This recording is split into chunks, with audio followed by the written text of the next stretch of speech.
conéctate con el debate de la reforma eléctrica. Resumen. Foro 15. Cambio constitucional para nuevo sistema eléctrico y su régimen transitorio. Competencia en la adquisición de energía del sector privado para abastecer el servicio público de electricidad. Estamos en condiciones de garantizar que el TEMEC transatlántico y las energías limpias, así como el combate para eliminar cada vez más el carbono y la contaminación en nuestro país, lleguen a buen puerto y esto no se traduzca en que terminemos en un panel de discusión con nuestros socios comerciales, de estos con los que signamos. ¿Hay la garantía expresa de que esta reforma no nos va a llevar a ese panel? Son discusiones jurídicas. Nuestros equipos de abogados han analizado perfectamente cada uno de los capítulos. De hecho, en el TEMEC, si ustedes se fijan, el tema energético se bajó casi por completo. El tema energético. Ustedes van al tratado y el tema energético son un párrafo prácticamente, porque fue cuando se estaba negociando que llegó la actual administración. Pero hay otros complementos que integran diferentes tratados donde asimismo se logran obtener beneficios que se están otorgando en otros tratados. Entonces, todo eso es lo que se tiene que analizar. Lo que nosotros hemos visto es que no es una expropiación directa, ni es una expropiación indirecta, de acuerdo a lo que se ha estado comentando por los equipos jurídicos de la CFE. Habría que evaluarlo y habría que analizarlo. Yo me circunscribo a lo que dijo Kenneth Smith, que fue el negociador en jefe del TEMEC por parte de México y que además hizo un extraordinario trabajo para defendernos de la embestida, porque recuerden que nosotros no pedimos negociar ese tratado. Y Kenneth lo que dijo hoy en la mañana fue justamente que tenemos una gran debilidad y de que vamos a violar varias partes del tratado. Me allano a lo que él dijo, porque él es un experto. ¿Considera justo que no se pague el derecho de utilización de la red o el costo de porteo que no han estado pagando? Yo empezaría diciendo que sí se paga un costo de porteo. A lo mejor es menor a lo que debe, de acuerdo a lo que ya comentamos, pero sí se paga. Nadie regala nada.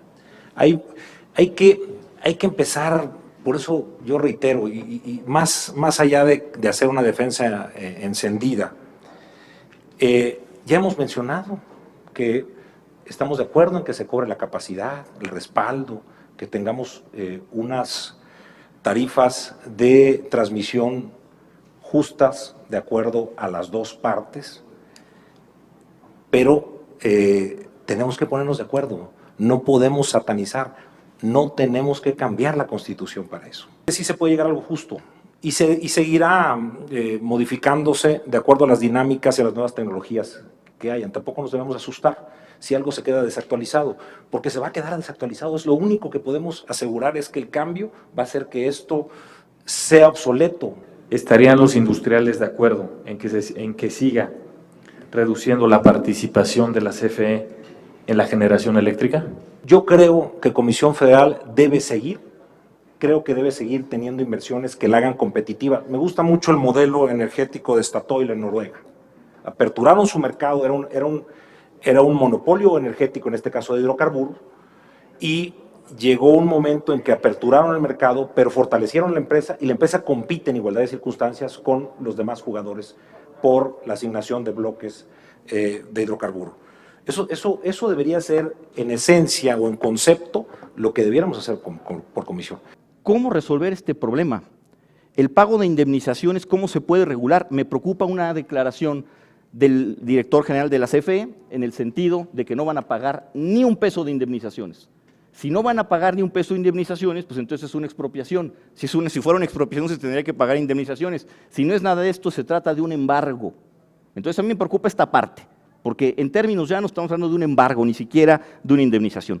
Diputado Triana, me gustaría decir que una cosa es lo que piense un funcionario por más alto cargo que tenga, y otra cosa es el reconocer que México tiene una democracia liberal, que es una república y que tiene poder judicial, legislativo, que es esta soberanía, y el ejecutivo.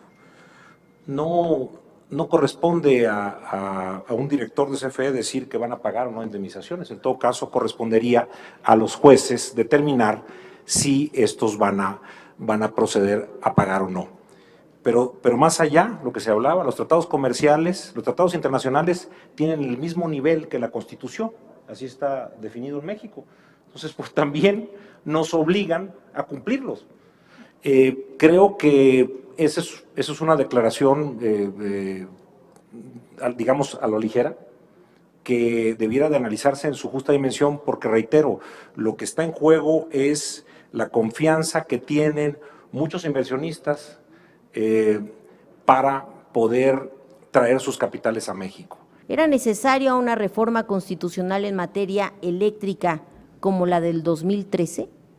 Si la respuesta fuera negativa, esto es, que de la misma manera que la actual, aquella tampoco era necesaria, entonces, desde su perspectiva, ¿para qué se hizo tal reforma constitucional? ¿Para dar algún sustento a algo? Si su respuesta fuera que, a diferencia de la actual, la de 2013 sí era necesaria, entonces les pregunto a los abogados, ¿cuál era el soporte constitucional de los permisos y contratos de autoabastecimiento, cogeneración, producción independiente, pequeña producción, importación, exportación y usos propios continuos que se otorgaron al amparo de la Ley del Servicio Público de Energía Eléctrica y que fueron reconocidos por la Ley de la Industria Eléctrica? Yo pienso que el silogismo jurídico que está planteando es bueno, aunque difiero en los supuestos de la construcción de su silogismo. La razón de la reforma energética del 2013 está puesta como un objetivo constitucional, que es la maximización de los ingresos del Estado. Ese es el objetivo constitucional. ¿Por qué se está cuidando las figuras de la Ley del Servicio Público, la anterior ley, las figuras de autoabastecimiento, productores independientes, los contratos legados? ¿Por qué se protegieron? Aquí anoté, trascienden jurídicamente. ¿Por qué se les dio esa trascendencia? En mi opinión es porque estamos hablando de un tema de derechos adquiridos y estamos hablando de la no aplicación y retroactiva de la ley, de la no aplicación retroactiva de la ley. Qué lamentable que se busque cubrir algo totalmente ilegal y se resuelve en una reforma que, quiero decirles, el mayor jugador es Iberdrola. Tienen autoabasto, tienen la Ley de la Industria Eléctrica, tienen subastas, tienen productores independientes, sus mayores centrales están ahí. ¿Y saben quién participó en la construcción de la reforma del 2013? Asesores de Iberdrola. Tengo los nombres.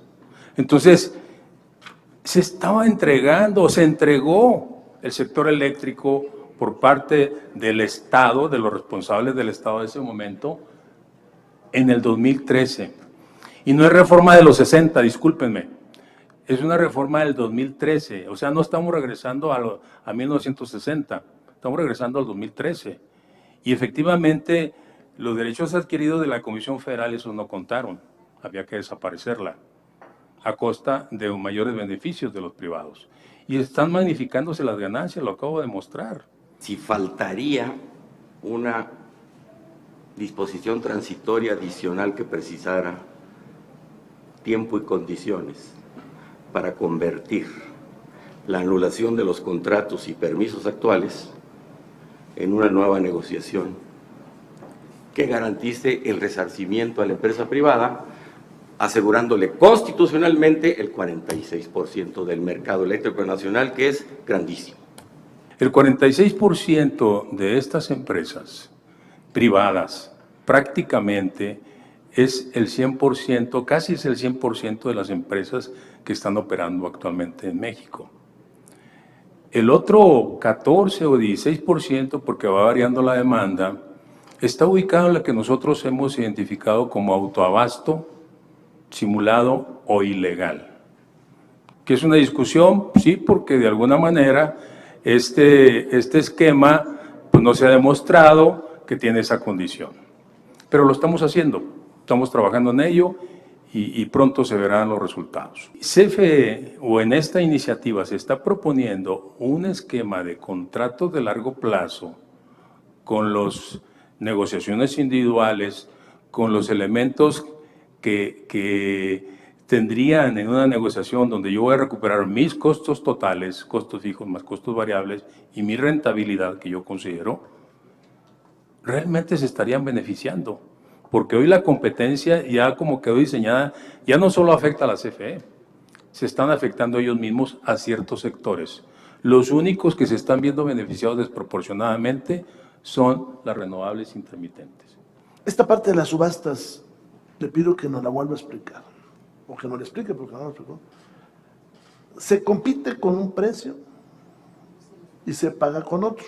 Porque, primero, sí es cierto, y segundo, ¿por qué? Y la otra, en esta búsqueda de encuentros, y yo no le, hace rato se los dije, no, yo no digo ni abuso, ni eran las reglas que estaban ahí. En el autoconsumo, sí tenemos pequeñas CFEs privadas en las cuales se ha aprovechado la ficción de hacerme socio con una acción, cuando en realidad, pues soy cliente. Sí, las subastas es el único esquema que se dejó en la ley de la industria eléctrica. Es un esquema que es complicado porque CFE, las primeras dos subastas se le dijo que no participara. En la tercera subasta ya se le pidió que participara. Sin embargo, aquí hay un problema. El único esquema de financiamiento para poder construir una central y competir en estas condiciones, la CFE, esa supuesta subsidiaria o empresa productiva del Estado, pues era entre comillas, nada más está en el nombre. Hemos encontrado casos donde el contrato decía una cantidad y la firma, la licitación decía una cantidad y la firma dice otra diferente. No en todos los casos, pero tenemos casos tanto en productores independientes como en contratos de subastas de largo plazo. Los paga suministro básico. Todos son contratos, tanto los PIEs de suministro básico a través del contrato legado, protegido por el contrato legado, protegido por la reforma energética 2013 y la LIE en todos sus transitorios. Entonces, realmente es muy discutible esa parte que se está comentando. Autoconsumo. Tenemos nosotros 243 centrales de contratos de interconexión. Tienen un contrato de interconexión legado. De esas 243 centrales, 233 son autoabastos. 109 de esas 233, 109 nosotros las consideramos ilegales en escritorio. 124 consideramos que son autoabastos con ese espíritu original que fue diseñado. ¿Cuáles son las ilegales? Las ilegales son aquellas que, por cierto, hubo un amparo, ¿qué número es el 22 del 2001, donde la Corte dice claramente que no se debe de vender energía eléctrica. Estas 109 centrales, en análisis de escritorio, insisto, porque pueden ser más, tienen socios de $1, las primeras del 2000, 2002, 2003. Y luego tienen socios de 5 pesos. He visto socios de 1 peso y las últimas que me tocó ver son de 50 centavos. Son sus socios. Con eso pretenden cumplir lo que dice el artículo 36 de la Ley de Servicio Público de Energía Eléctrica en sus primeros párrafos donde describe el autoabasto. Pero, si nos vamos al último párrafo del artículo 36, en el numeral 4, ahí dice con toda claridad que no se debe de vender. Y lo dice también esta resolución de la Corte. No se debe de vender la energía entre socios. ¿Qué sucede? Nosotros tenemos facturas de la venta de energía donde tú pagas el IVA, donde tú pagas tus impuestos, donde la parte fiscal está cubierta entre alguien que genera energía eléctrica e invita a alguien para que sea su socio. Ese no es un esquema de autoabasto. Ese es un esquema paralelo de un mercado negro, le llamo yo, que soslaya la competencia. Cámara de Diputados, Legislatura de la Paridad, la Inclusión y la Diversidad.